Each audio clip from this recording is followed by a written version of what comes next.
જે જગ્યાએથી જિગ્નેશ મેવાણીએ દારૂ અને ડ્રગ્સને લઈ અને સવાલ ઉઠાવ્યા એ જ જગ્યાએ હવે ફરી એકવાર જિગ્નેશ મેવાણી મોરે મોરો કરવા માટે તૈયાર છે। આ સમગ્ર બાબતે વિગતે ચર્ચા કરીશું। નમસ્કાર, હું છું ઉજ્જવલ અને આપ જોઈ રહ્યા છો નિર્ભય ન્યૂઝ।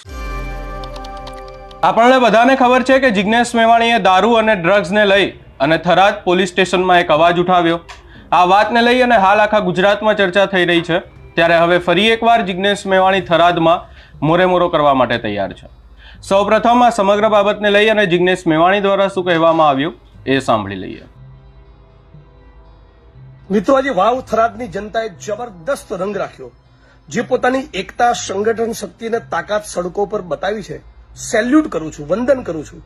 ગુજરાતની અંદર જે પ્રમાણે દારૂ અને ડ્રગ્સનો કાળો કારોબાર એ ભરડો લઈ ચૂક્યું છે, ગુજરાતની અનેક બેન દીકરી માતાઓને વિધવા બનાવી ચૂક્યું છે, ડ્રગ્સ યુવા પેઢીને બરબાદ કરી રહ્યું છે। આના મુદ્દેની કેમ્પેન, આના મુદ્દેના એક આંદોલનની શરૂઆત થરાદથી થઈ અને એ છતાં મને એપ્રિશિએટ કરવાના બદલે જે પ્રમાણે બદનામ કરવામાં આવ્યો, એ મારી બદનામીની વિરુદ્ધમાં તમે પોતાને માઠું લાગ્યું હોય, તમારું પોતાનું અપમાન થયું, એ રીતે તમે જે પ્રમાણે મારા સમર્થનમાં રોડ ઉપર ઉતરી આવ્યા, સમગ્ર સર્વ સમાજના વાવ થરાદના લોકોને હું વંદન કરું છું, હું સેલ્યુટ કરું છું।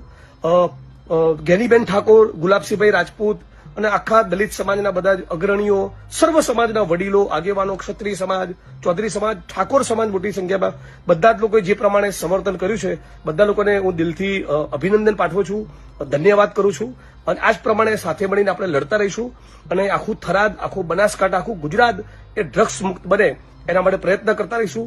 હવે વધુ એક તાકાતવાળો કાર્યક્રમ 6 ડિસેમ્બરે કરીશું। ડોક્ટર બાબા સાહેબ આંબેડકરનો નિર્વાણ દિન છે, એ દિવસે હું આવું છું ફરી એકવાર થરાદ। તો ફરી એકવાર મોટો મોરચા માટે તૈયાર થઈ જાઓ, ફરી એકવાર તાકાત બતાવીએ, ફરી એકવાર સંગઠન શક્તિ બતાવીએ।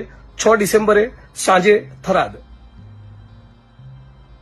મિત્રો, આજે વાવ થરાદની જનતાએ જબરદસ્ત રંગ રાખ્યો। જે પોતાની એકતા, સંગઠન શક્તિને તાકાત સડકો પર બતાવી છે, સેલ્યુટ કરું છું, વંદન કરું છું।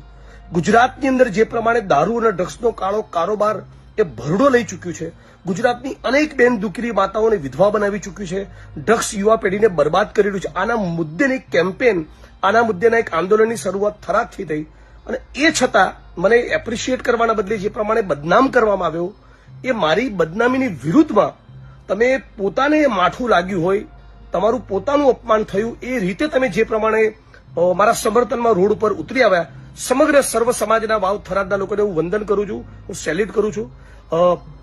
ગેનીબેન ઠાકોર, ગુલાબસિંહભાઈ રાજપૂત અને આખા દલિત સમાજના બધા જ અગ્રણીઓ, સર્વ સમાજના વડીલો, આગેવાનો, ક્ષત્રિય સમાજ, ચૌધરી સમાજ, ઠાકોર સમાજ મોટી સંખ્યામાં બધા જ લોકોએ જે પ્રમાણે સમર્થન કર્યું છે, બધા લોકોને હું દિલથી અભિનંદન પાઠવું છું, ધન્યવાદ કરું છું। અને આ જ પ્રમાણે સાથે મળીને આપણે લડતા રહીશું અને આખું થરાદ, આખું બનાસકાંઠા, આખું ગુજરાત એ ડ્રગ્સ મુક્ત બને એના માટે પ્રયત્ન કરતા રહીશું। હવે વધુ એક તાકાતવાળો કાર્યક્રમ 6 ડિસેમ્બરે કરીશું। ડોક્ટર બાબા સાહેબ આંબેડકરનો નિર્વાણ દિન છે, એ દિવસે હું આવું છું ફરી એકવાર થરાદ।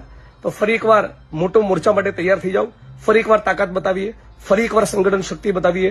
6 ડિસેમ્બરે સાંજે થરાદ। હાલ એક વાતને લઈ અને સતત ચર્ચાઓ થઈ રહી છે કે જિગ્નેશ મેવાણી દ્વારા શું જવાબ આપવામાં આવ્યો અને ત્યારબાદ જિગ્નેશ મેવાણીને સામેથી શું જવાબ મળ્યો। પરંતુ હવે આ તમામ ચર્ચાઓની વચ્ચે ક્યાંક ને ક્યાંક જિગ્નેશ મેવાણીનો પોલીસ પરિવારો દ્વારા વિરોધ પણ કરવામાં આવ્યો। ત્યારબાદ જિગ્નેશ મેવાણીના સમર્થનમાં પણ અનેક લોકો રસ્તા ઉપર ઉતર્યા, આવેદનપત્રો આપવામાં આવ્યા।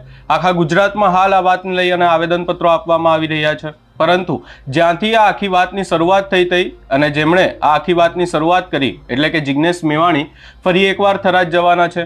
અહીંયા જિગ્નેશ મેવાણી દ્વારા એ પણ કહેવામાં આવ્યું કે જે લોકો એમના સમર્થનમાં આવ્યા, એમના માટે અવાજ ઉઠાવ્યો, આ તમામ બાબતને લઈને પણ એમના દ્વારા વાત કરવામાં આવી। વધુમાં હવે કહેવામાં આવ્યું છે કે મોટા મોરચે હવે ફરી એકવાર આગામી 6મી તારીખે લડાઈ લડવામાં આવશે। 6મી તારીખે ફરી એકવાર થરાદમાં જિગ્નેશ મેવાણી જવાના છે। જનસભાને લઈને પણ વાત કરવામાં આવી।